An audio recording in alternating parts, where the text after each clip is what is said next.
Salve os irmãos com a paz do Senhor. Amém. Para mim é uma alegria estar aqui conhecendo esse trabalho e também estar junto da família do nosso irmão Tiago. Somos vizinhos ali. Queridos, abre sua Bíblia. Quero ler com os irmãos 3 versículos bíblicos. O primeiro está no livro de Jó, capítulo 33, versículo 4. Diz assim: o Espírito de Deus me fez, e a inspiração do Todo-Poderoso me deu vida. Diga comigo: o Espírito de Deus me fez. O Espírito de Deus me fez. O Espírito de Deus é o Todo-Poderoso. É o Todo-Poderoso. Amém. Agora saltemos para o profeta Isaías, capítulo 41, versículo 8. Mas tu, ó Israel, servo meu, tu Jacó, a quem elegi, semente de Abraão, meu amigo. Diga comigo: Deus disse, Abraão é meu amigo. Abraão é meu amigo. Agora mais um texto, livro do evangelista São João, capítulo 15, versículo 15, diz assim: já não vos chamareis servos, porque o servo não sabe o que faz o seu senhor, mas tenho-vos chamado amigos, porque tudo quanto ouvi de meu Pai vos tenho feito conhecer. Diga comigo: Jesus me chamou. Jesus me chamou Para ser seu amigo. para ser seu amigo. Amém? Amém. Licença aqui. Glória a Deus. Amados, nós acabamos de ler 3 versículos extraordinários. Primeiro, falando a respeito do poder de Deus, onde Ele nos criou. Amém? Amém. E é interessante na questão da criação, porque o homem também recebeu de Deus o poder criativo. É claro que ele não cria coisas do nada como Deus. Deus chama a existência, da onde não existe ele traz a existência. Mas Deus deu para o homem o poder de criar. Com base nas coisas criadas, o homem cria. Quando o homem cria alguma coisa, ele cria para o seu bem-estar, não é assim? Para o seu serviço. O homem cria a cadeira para que ele possa sentar, não é? Então aquela cadeira está servindo ao homem, ou não? Sim, aquela cadeira está servindo. O homem quer que a sua voz chegue lá embaixo, lá na rua, e sem que a sua garganta acabe, ele cria o aparelho de som, o alto-falante, e nesse momento esse aparelho está servindo ao homem de alguma maneira, não é assim? Sim. Então perceba que quando o homem cria alguma coisa é para o seu serviço, ou não? Sim. Deus não é diferente. O Espírito de Deus me criou. O Todo-Poderoso me deu vida. Para que Ele me criou? Para que Ele me deu vida? Para o seu serviço. Para o seu serviço. E é interessante que foi falado aqui de adoração durante o culto, que viveremos a eternidade. E eternidade, nós não temos e não conseguimos compreender o que é eternidade, porque eternidade não tem a questão tempo. Não tem tempo. Eu estou pregando aqui, mas estou olhando para o tempo. O pastor estava dirigindo o culto e olhando para o tempo. Na eternidade não tem tempo. O tempo é parado. Então o gozo será eterno. A vontade de louvar, de estar diante de Deus será eterno. Glória a Deus. Não existe preocupação com isso. Queridos, e quando falamos de serviço, Deus nos criou para servirmos aqui e servirmos lá. Mas tudo que fazemos aqui há de refletir lá. Tudo que plantamos aqui refletirá lá. Então nós estamos no tempo, nosso tempo é agora. O tempo de servir a Deus é agora. Disse o pregador: tudo que te vier à mão para fazer, faça conforme as suas forças, porque depois que você morrer não haverá mais obras, não haverá mais trabalho. Lá na eternidade já está tudo pronto, já está tudo feito. Então a hora de fazer é agora. Este é o tempo. Este é o tempo. Queridos, então a primeira coisa que enxergamos é que Deus nos criou para o seu serviço. E uma vez que servimos a Deus bem, nós crescemos com Ele, nos aproximamos dele. É interessante que as coisas que o homem cria, elas não têm essa capacidade. O homem criou a cadeira serve ele, mas ele não se relaciona com a cadeira, né? Então ela serve, mas não se relaciona. Mas quando Deus criou o homem, Ele criou para se relacionar com o homem, não só para ser um móvel, não. Deus quer estar com você, Deus quer trabalhar com você, Deus quer cooperar com você. Preste minha atenção: o Espírito Todo-Poderoso me fez, Ele me deu vida. Então a vida que está em mim é por causa dele. Disse o apóstolo Paulo: tudo é por Ele e para Ele. Perceba que tudo que você faz é por Ele e é para Ele. Se você faz alguma coisa, você fez porque Ele estava com você. E se é para a glória dele, Ele vai te ajudar a fazer mais. Louvado seja Deus. Queridos, então Deus nos fez para nos relacionar com Ele. No capítulo 41 de Isaías, existe na Bíblia 3 passagens que se referem a Abraão como amigo de Deus.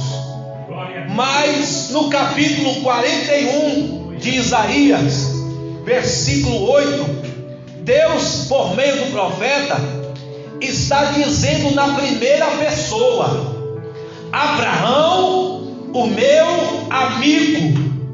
Preste atenção, em outras passagens está dizendo: Abraão era amigo de Deus, Abraão era amigo de Deus. Mas no capítulo 41, versículo 8, ele está dizendo, Deus está dizendo: Abraão é meu amigo. Deus está olhando para o servo e dizendo: você é meu amigo. Queridos, isso é coisa muito grande, porque amizade, o nosso dicionário diz que é um sentimento de grande afeição. Quando você se afeiçoa a outra pessoa de forma inexplicável, é quando você está feliz na presença de alguém. Quando o seu amigo chega e a tristeza vai embora.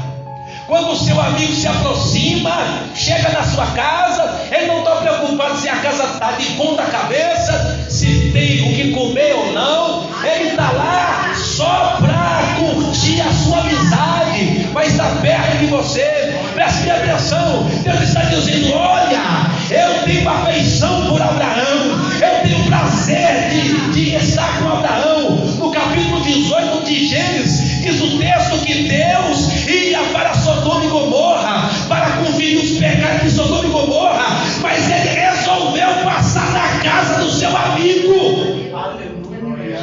Irmão, estava Abraão debaixo, se escondendo do sol na tenda, quando ele olhou 3 personagens vindo lá de longe, e ele disse: aqueles homens não são da terra, aqueles homens são do céu. Ele correu até aqueles personagens e disse: não se aparte daqui, fique na minha casa, repouse debaixo dessa árvore, lave os vossos pés. Eu vou matar um cabrito para vocês, eu vou colocar comida para vocês, como um bocado de pão. Descanse um pouco.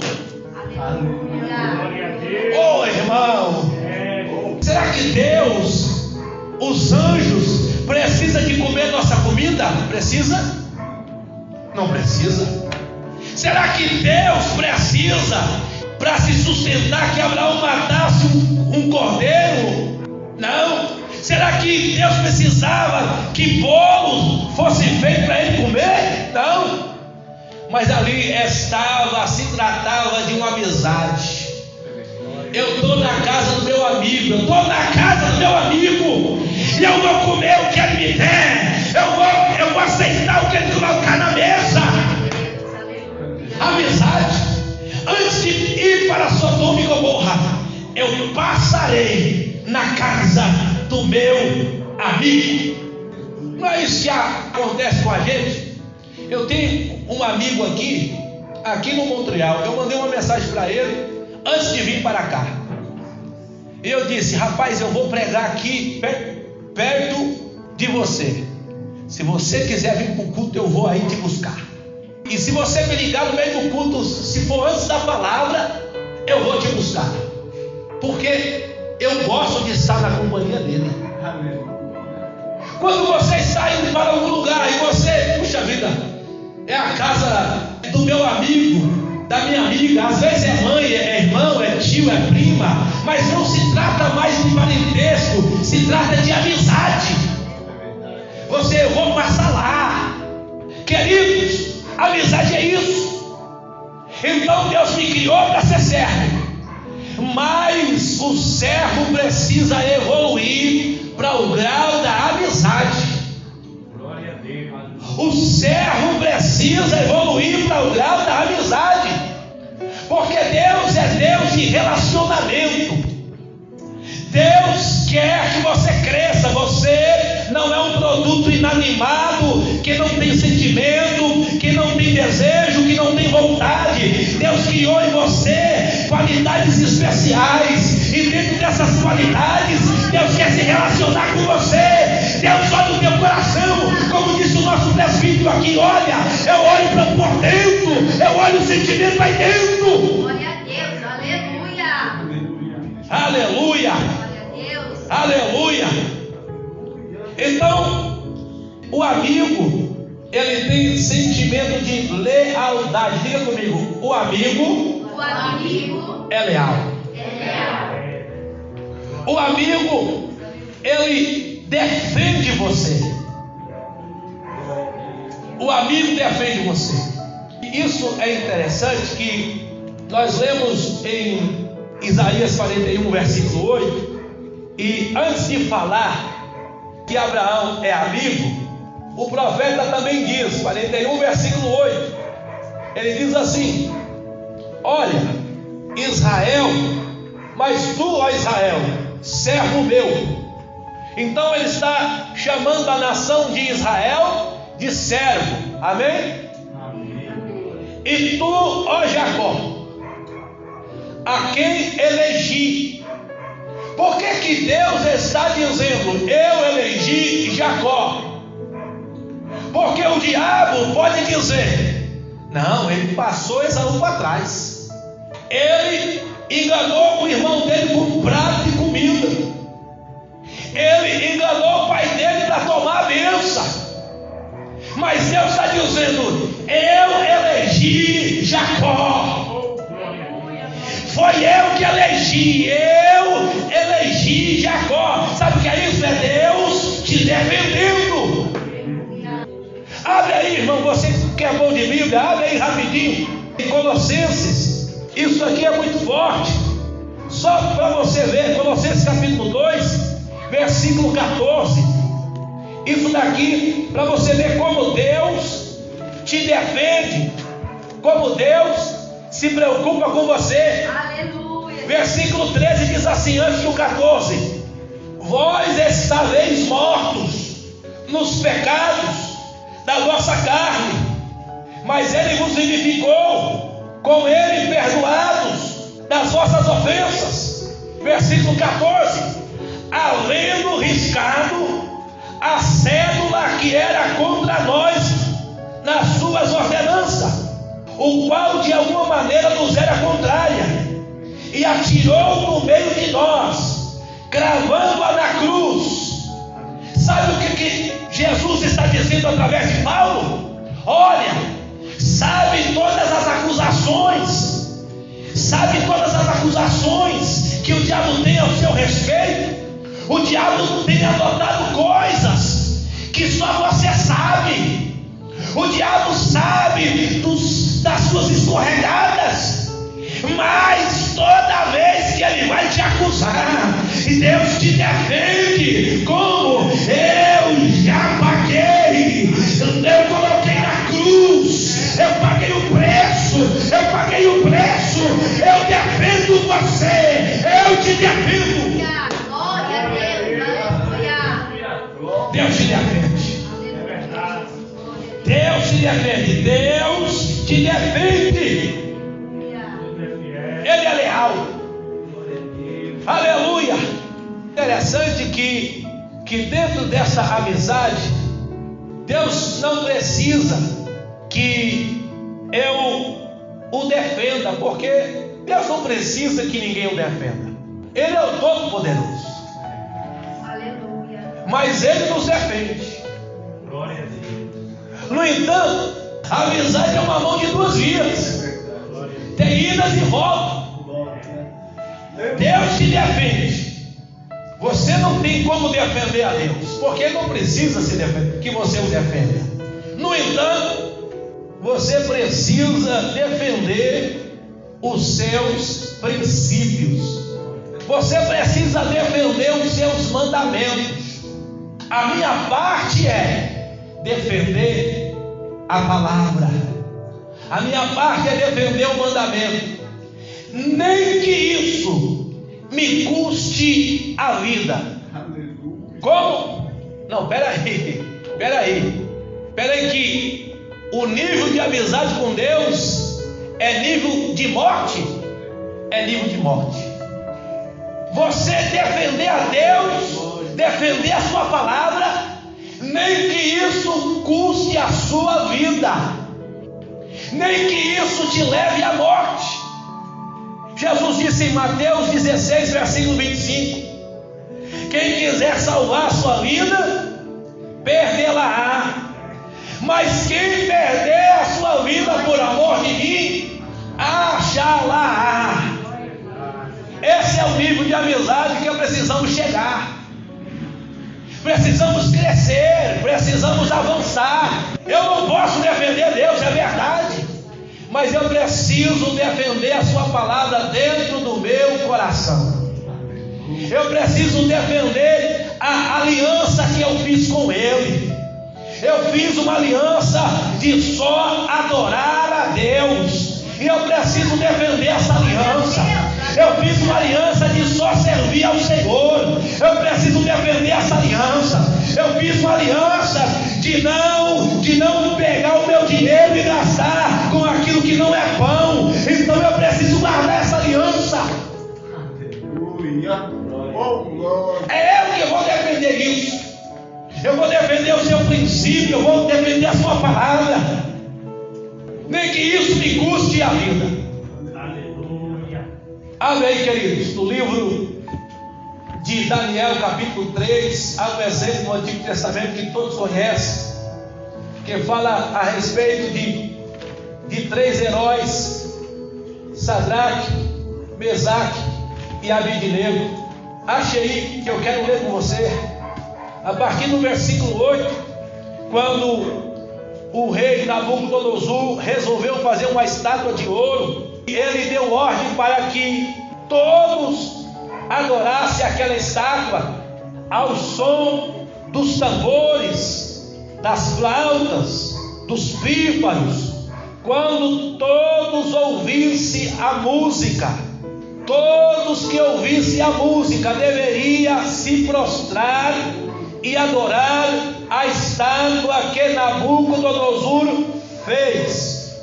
Mais três jovens heróis na fé, exemplos para nós, como diz em Mateus 16, 25, que não amaram a sua própria vida, mas preferiram guardar o vínculo da amizade, o vínculo de comunhão com Deus.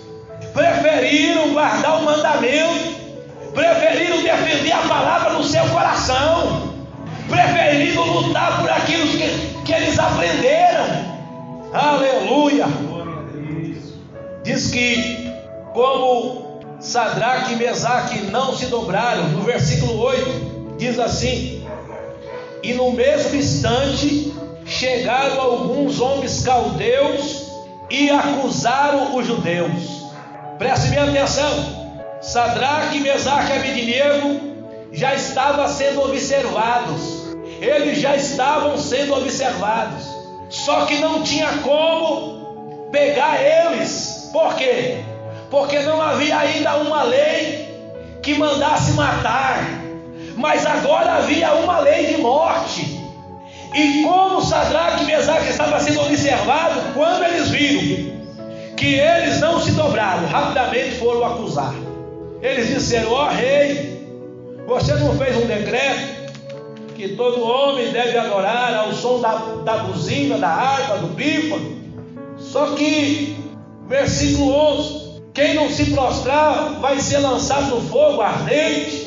Versículo 12, mas há uns homens judeus que constituísse sobre os negócios da província. Preste bem atenção, há uns homens judeus que tu constituíste. Quando ele disse tu constituíste, ele está dizendo: olha, você os escolheu pessoalmente. Há uns rapazes aqui que você escolheu eles pessoalmente. Esses rapazes, Sadraque, Mesaque e Abednego, não fizeram caso de ti. Então a questão aqui não é a ordem de adorar a estátua. A questão aqui é aumentando o pecado. Eles não te respeitam. Eles não respeitam a tua ordem. Não, eles não respeitam o Senhor, porque você colocou eles no cargo. Não fizeram caso de ti. E continua: a teus deuses não serve. Olha, antes de não se prostrar diante da estátua, eles já não servem os teus deuses. Eles não servem os teus deuses. Todo esse tempo que eles estão aqui, nunca ofereceram uma adoração a Deus, ao Deus que você serve. E agora não quer se prostrar diante da estátua. Perceba que a estátua está lá em terceiro lugar da acusação. O problema não era a estátua, o problema era o comportamento antes daquilo. Queridos, o acusador, ele não só está preocupado com o que você não fez hoje, ele está preocupado com o que você deixou de fazer ontem. Ou seja, ele está te observando. Não é de agora que ele procura uma brecha para entrar no teu coração, para que você abandone o princípio, para que você abandone a palavra, para que você deixe de servir o teu amigo, o teu Deus. Mas como não achou, então agora é a hora de pressionar eles de forma mais enérgica. E diz o texto que você vai ler no texto que o rei Nabucodonosor disse: olha, eu vou dar mais uma oportunidade para você. Eu vou dar mais uma oportunidade. Porque se você não se prostrar e adorar a minha estátua, você vai ser lançado no fogo. E eu quero ver quem vai livrar você da minha mão. Vocês da minha mão. Querido, servir a Deus é isso. Olha o que Sadraque, Mesaque disse no versículo 16: não necessitamos de te responder sobre este negócio. Eis que o nosso Deus, a quem nós servimos, versículo 17, é quem nos pode livrar. Ele nos livrará do forno de fogo ardente e da tua mão, ó rei. Versículo 18: e se não, pode ser que ele não livre. Pode ser que ele não livre. Pode ser que você morra defendendo a sua fé. Pode ser que você morra orando por alguém e não vendo aquela pessoa salva. Você morreu e não viu aquela pessoa salva. Peraí, então quer dizer que você orou em vão? Não, você creu até o final. Você morreu crendo que Deus é poderoso para fazer infinitamente mais, além daquilo que você pede, além daquilo que você imagina. Eu morro crendo. Se Ele não fizer, eu não vou adorar. Mesmo que Ele não faça, eu estou disposto a morrer por causa da minha fé. Eu estou disposto a morrer por causa da minha amizade com Deus. Glória a Deus. Queridos, já estou encerrando já que o tempo vai embora. A maior expressão de amizade é quando nós compartilhamos sentimento. Não existe maior expressão de amizade. É quando você expressa para o seu amigo a sua maior tristeza ou o seu maior desejo. E Abraão desfrutou de uma dor que estava no coração de Deus. Que dor que foi essa? Ele já tinha recebido Isaac. Isaac já estava grande, era um rapaz já crescido. Ele já conseguia carregar o feixe de lenha. Criança consegue carregar feixe de lenha? Não, criança não consegue carregar o feixe de lenha. Ele já sabia fazer matemática, porque ele disse para o pai dele: o fogo está aqui, o cutelo está aqui, mas cadê o cabrito? Cadê o cordeiro? Está faltando alguma coisa. Então ele era inteligente, mas Deus, sem que Abraão soubesse, quis compartilhar com Abraão um sentimento de perda. E disse a Abraão: Abraão, eu quero que você me dê o teu único filho.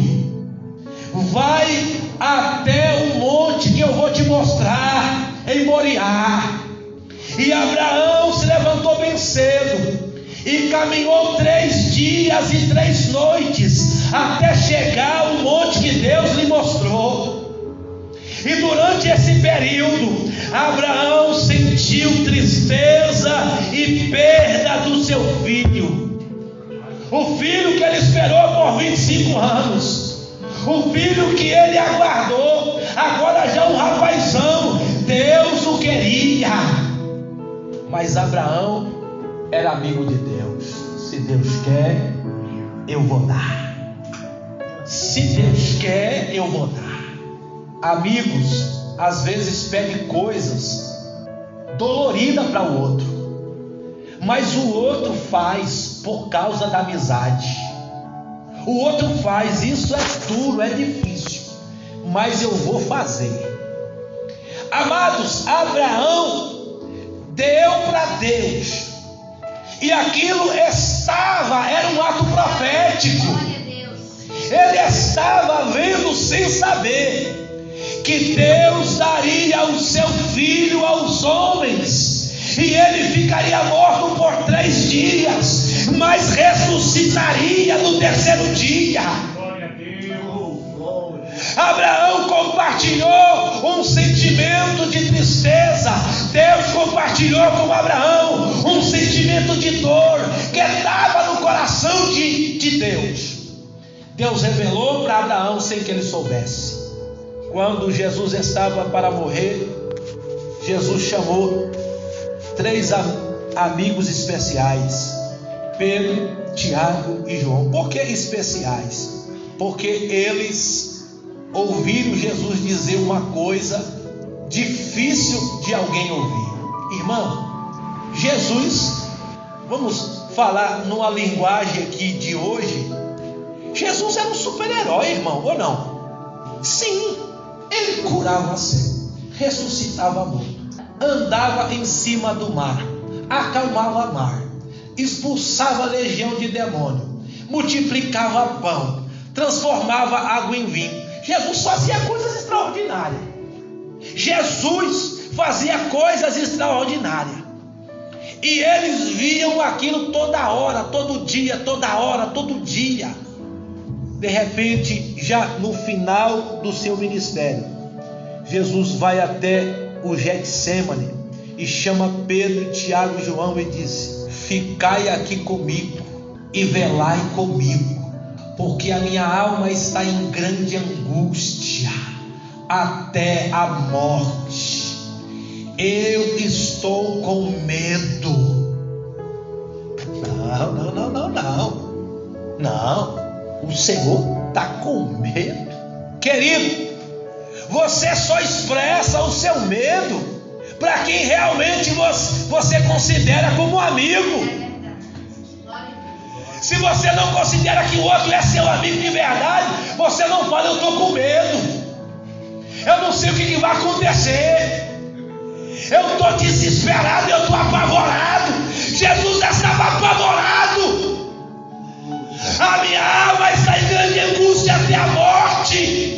Eu quero dividir com você, Pedro. Eu quero dividir com você, Tiago. Eu quero dividir com você, João. Ore comigo, me ajude em oração. Querido, isso é um sentimento de verdadeira amizade. Quando você se aproxima de Deus, ele começa a revelar coisas a você, a te mostrar coisas futuras, coisas do presente.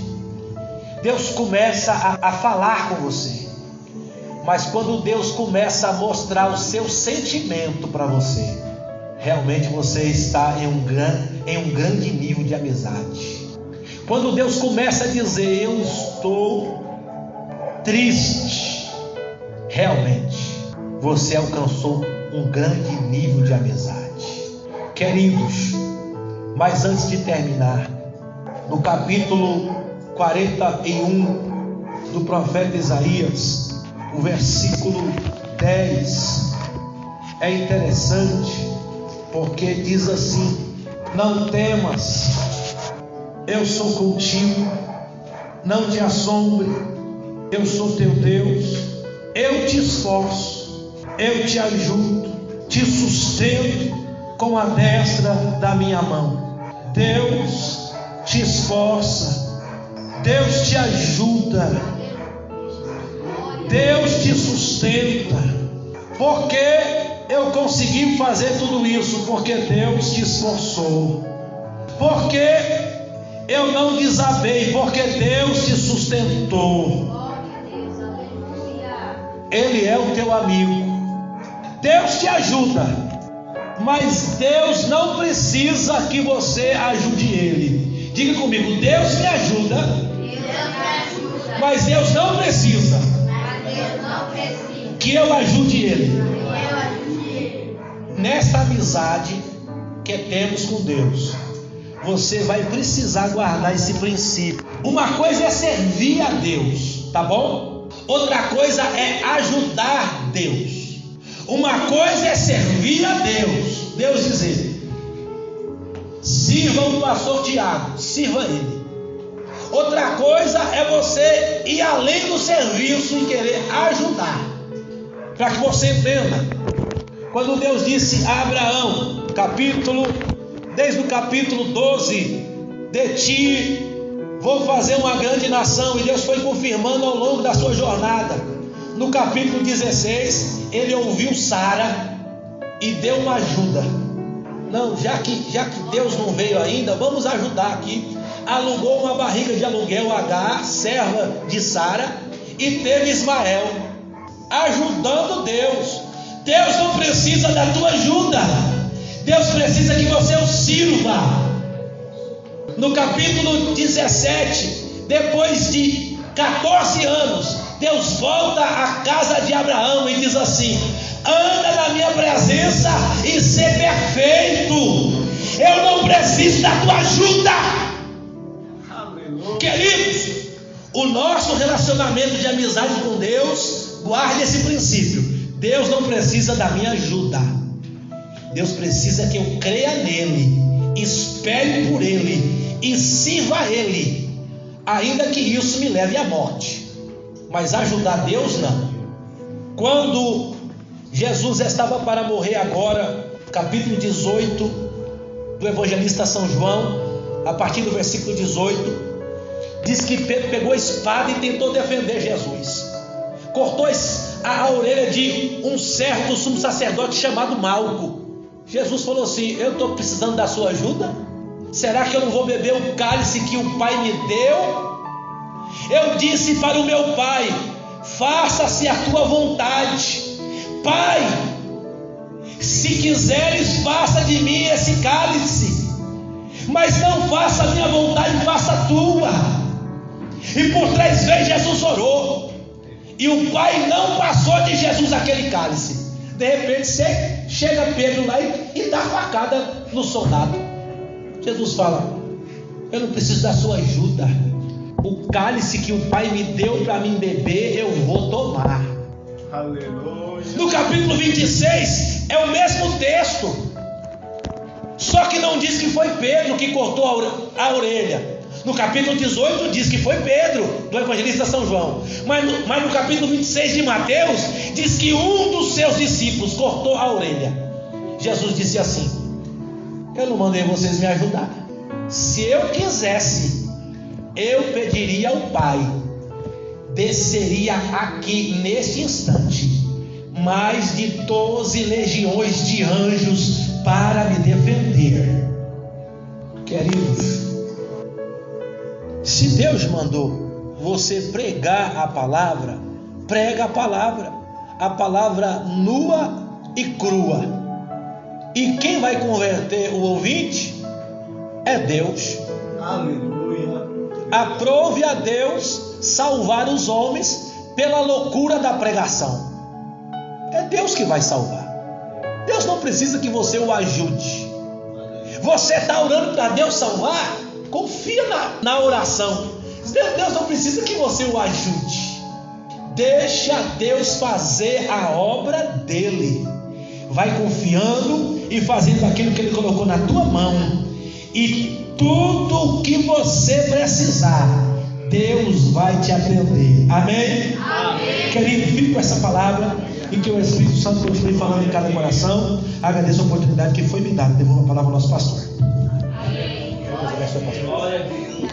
Deus abençoe o nosso pastor Eli.